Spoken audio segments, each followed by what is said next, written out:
Yesterday we started talking about triangle congruency. We're going to add a few rules today. So let's see. Let's take a look at the few rules that we're going to add. I'm going to say two triangles are congruent. These triangles are congruent if they have what we called angle side. Okay, so let me talk about that angle side. If you notice, I'm going to mark from each triangle, I'm going to mark two angles in one side. All right, that A's represent angles, the S's represent sides. I'm going to mark two angles in one side. Let me mark the two angles first. Let's say I have this angle and the second angle from one triangle. And I have the first angle and the second triangle from the second triangle. Now the side, if you notice, the side is not in between the angles. So the slash, the side that I'm going to mark, the slash is not going to be in between the angles. In between the angles, I'll be talking about this side. But I said not in between the angles.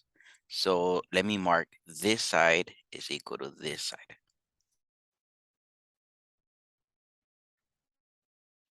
The side that I marked is not in between the angles. Let me also talk about a rule that we called angle side angle. If you notice, that's also two angles on one side. So let's see, let me draw two triangles. I'm going to say they are congruent if they are angle side angle. So let me mark two angles from each to begin with. But in this case, the side is in between the angles. So the slash is going to be in between the two angles that I marked. So it's going to be this side is equal to this side. You guys can see the difference? Angle side or angle side angle. Each of them, they have two angles in one side. For angle side, the side is not in between the angles. And for angle side angle, the side is in between the angles. Now, the order doesn't matter. The order of the letters, like, do we go from left to right or right to left? It doesn't matter. So angle side, people sometimes call it side angle. Now, if you flip angle side angle, you're still going to get angle side angle. So that's the key part on those. And remember, we said congruent means same shape, same size. The way we represent same shape, let me go over this one. Same shape is that wiggly thing on top. Same size is going to be the equal sign at the bottom. Now, let me talk about a rule that we called angle. As that one represents three angles of a triangle. So one thing really quick, let me show you guys something really nice here. Let me talk about angle. So let's say I have three angles of a triangle. Boom, those are the three angles. Because I want a triangle, let me connect them. Now, I'm going to say they are congruent if I can only come out with one triangle that has those three angles. You guys see the measurement of the angles. As a matter of fact, let me take a look at one triangle that has those three angles. You guys see how little my triangle is? And how big of a triangle I can come out with. So they have the same shape. So they have the same shape, but not the same size. Look, this is a big triangle. This is a small triangle. Not the same size. Therefore, angle does not work. So let me cross that out. If I run into angle, it doesn't work. All right, so let's take a look. Today, we're going to be working questions 53 to 62. So starting with 53.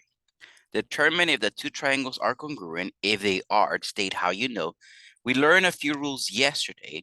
We added two more rules today. So all five, the three from yesterday, the two from today, work. So let's see. First thing, gotta remember, the only way I can mark a side is due to reflexive. Let me remind you guys of that rule. If I have a side, so there's a side, but it's used by two triangles, I'm gonna say I can mark that side. based on reflexive theorem. The only way I can mark an angle is if the two triangles make an X. All right, so what do I mean with that? That the only way I can mark an angle is that angles make an X. So I can say this angle is equal to this angle due to vertical angle theorem. So the only way I can mark a side is if the two triangles share the side. The only way I can mark an angle is if the angles make an X. So looking at number 53, I can say I can mark this side due to reflexive theorem. Now I'm looking at one triangle. I'll take a look at this triangle. The way I'm gonna answer this, right, to see if they are congruent, let me see if I have one of the rules. So I'm always looking, to be honest, two of something, either two angles or two sides. I see two angles. There's one angle, there's a second angle. So let me write two angles or two A's. And then there is a side. My question is the side in between the angles? If it was in between, it will be right here. But it is not in between. So if it was in between, I will put the S in between the A's. If it was in between. But because it is not, let me put the S right here. So it's angle, angle, side. I quickly take a glance at my other triangle and I'll make sure that it is marked the same way. Yeah, it is angle, angle, side as well. Good. So that's it. It is congruent due to angle, angle, side. You just have to type in the rules. All together, I see spaces in my case here, but it is all together. Right? No spaces in between. Question 54. I can mark this side because both triangles use it. Let me take a look at one triangle. I'm going to take a look at this triangle. Again, there's always two of something, either two angles or two sides. I see there's one angle marked and there's a second angle marked. Again, I'm looking at the markings. Don't come and say, well, all triangles have three sides. I'm not looking at what the triangle has. I'm looking at what the triangle has marked. So I'm looking at the markings. So there's two angles. And then I know there is a side. My question here is the slash in between the angles? It is. Therefore, so let me put the S for side in between the angles. So this is angle, side angle. Take a look at number 55. I can mark this angle is equal to this angle. I'm going to look at one triangle. I see that I have all three angles marked. So to begin with, I'm like, all right, angle, angle, angle. I see the other triangles marked the same way. So to begin with, I'll say angle, angle, angle. However, I said angle, angle, angle is not good. Therefore, I'm going to call this not congruent. Notice I capitalized the N from not, but not the C from congruent. Only the first letter, not congruent. Now let me take a look at number 56. To begin with, I can mark this angle is equal to this angle due to vertical angle theorem, right? When there's an X form, opposite angles are equal. I take a look at one triangle here. Remember, I'm always looking for two of something, two angles, two sides. Again, I'm looking at the markings, but I only see one angle and one side marked. I'm supposed to have three markings altogether, but I only see two. Two markings is not enough. I need three. Therefore, I'm going to say this is not congruent.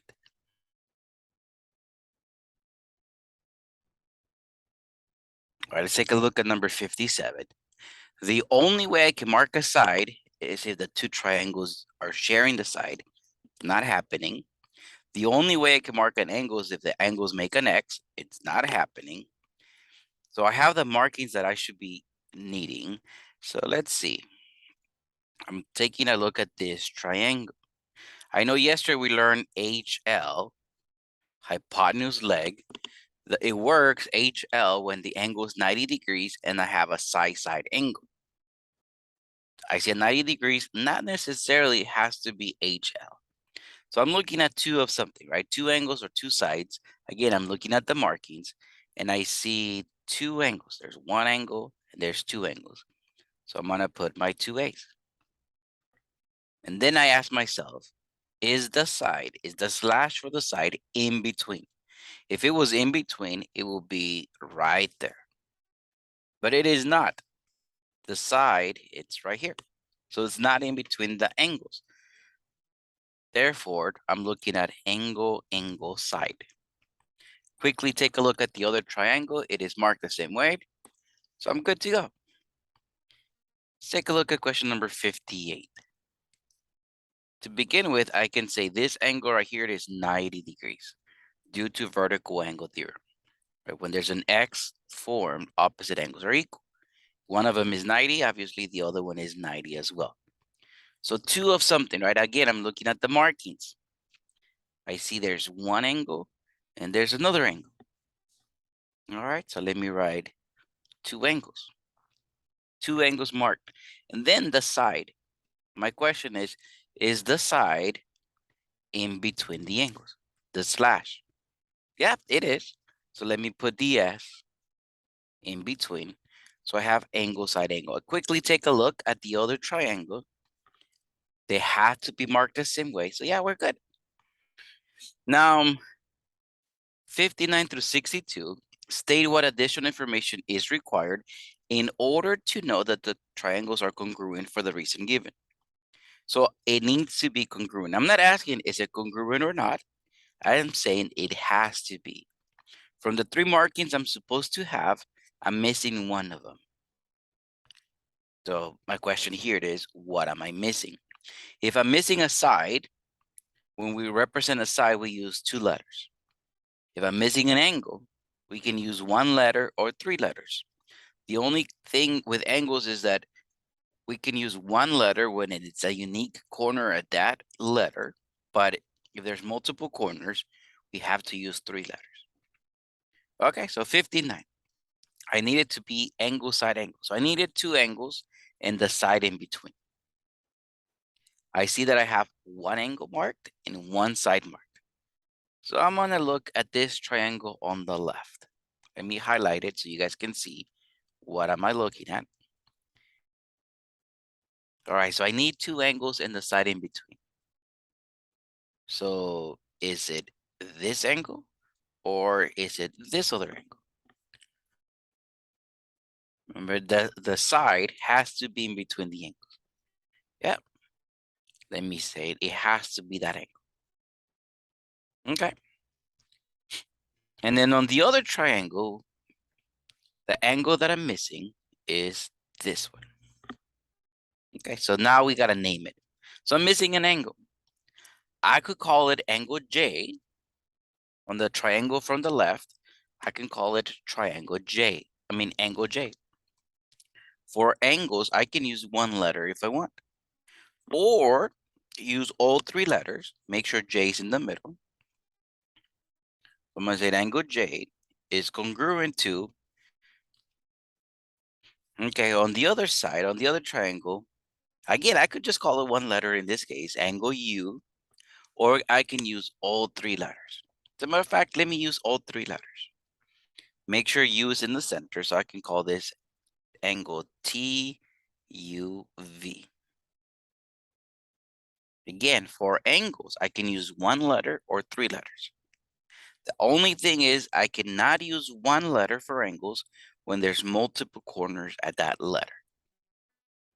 Okay, what do I mean with that? Take a look at number 60. If I said angle D, do you know which angle D I'm talking about? Not quite. Right? There's multiple corners at D. So in that case, you will have to use three letters. But if I said angle K, again, I'm looking at question number 60. If I said angle K, do you know which corner I'm talking about? Yeah, that one, you can use one letter. So you can use one letter when it's a unique corner at that letter, but if there's multiple angles, you have to use all three. So let's see. To begin with, I can mark this side. Right? Reflexive theorem says that if the side is used by two triangles, I can mark this side because the side is congruent. The side of one triangle is congruent to the side of the other triangle. All right, I need this to be angle, side, angle. Two angles and the side in between. So let's see. I'm looking at this triangle here. Would it be this angle or would it be this angle? I need the side in between the angles. All right, so yep, it has to be this angle. Now, I cannot use one letter here because if I said D, which D are you talking about? So here, I have to use all three letters. Make sure D's in the center. So I'm gonna call this angle KDC. This is congruent to, now on the other triangle, the angle that I need is this one. And I'm gonna call that DCE. Right, I didn't call it angle C because there's multiple corners at C. Now let's take a look at number 61. To begin with, I can mark these two angles. Vertical angle theorem says when there's an X, opposite angles are equal. Let me take a look at the top triangle. Looking at this triangle here. I need this to be angle, angle, side. So two angles and the side not in between them. So if I was to mark this angle, I see the side is in between the angles. And that's not what I want. That will give me angle, side, angle. Again, that's not what I want. So in this case, let me mark this angle. I want two angles in the side, but the side not in between the angles. So let me call this angle. Remember, for angles, I can use one letter or three letters. Let me use three. Three letters, I'm going to say it always works. One letter sometimes. I'm going to use all three letters. So I'm going to call this RPB. The vertex, P, in this case, it's in the middle. So you guys can call it RPB or BPR. Our homework will recognize either. If you guys in this case call it angle P, just one letter, the homework will recognize it as well. Now on the other triangle, the angle that I need is this one. Let me call this angle BCA. So for angles, I can always use three letters. But in this case, C is in the center. So BCA or ACB. Or in this case, just angle C. All right, let's take a look at 62, our last question for today. To begin with, I can mark the side CB. I'm going to take a look at one triangle. I'm looking at this triangle. I need this to be angle, angle, side. So two angles in the side, but the side not in between the angles. So I will need to mark this angle. This angle, let me call it angle BAC. Like I said, three letters always work. Make sure A is in the center. BAC, CAB, however you want. It's congruent to, from the other triangle, the angle that I need is this one. So I'm going to call that CJB. For angles, one letter or three letters. Three letters always work. For sides, because sometimes you guys might need to mark a side. For side, two letters. Okay, so what do I mean with that? If I needed this side, this is called side CA or AC. Sides, two letters. Angles, one or three. One sometimes doesn't work. So I would actually encourage, if possible, three letters all the time for angles.